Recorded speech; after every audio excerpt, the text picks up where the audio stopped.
So we're going to show you how we put the Robocoo R2 together to dice potatoes for our hash browns that we serve for breakfast.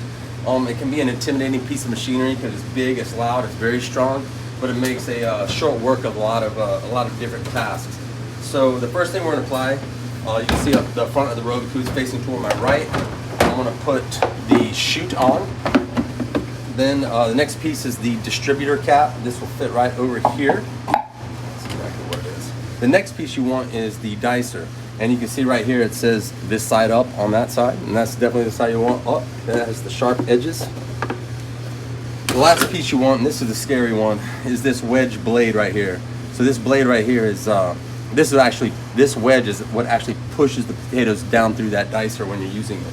So because it requires so much force, this is the one attachment you actually screw into the top of this shaft. So we're gonna pop that right there, screw it on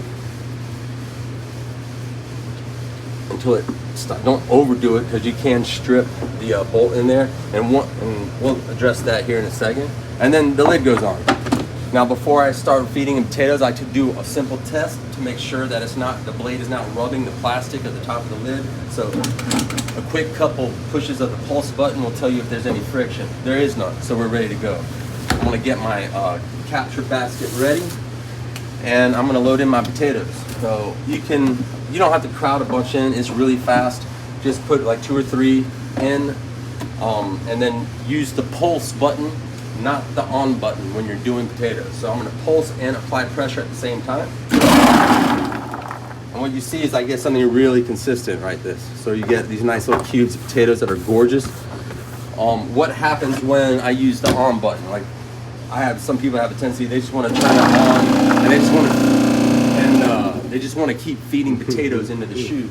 What happens is, and I'll show you what happens and why we don't do this. I'm going to turn it on, and what you'll see is because I don't apply pressure, it's just going to be chipping and shaving away the potato rather than cutting it. It relies on weight to get it through that wedge, but this is what happens. Here's what 3 potatoes will look like on just a continuous run without the pressure. I mean, as you can see, it still goes through, but now it looks like chipped potatoes rather than the cubes that we're really looking for, right? So you want to do constant pressure. So I will do 3 at a time or so. These are 100 count potatoes. They fit real well in the chute. That's it. Drop 3 more, apply my pressure, and then shoot, all right?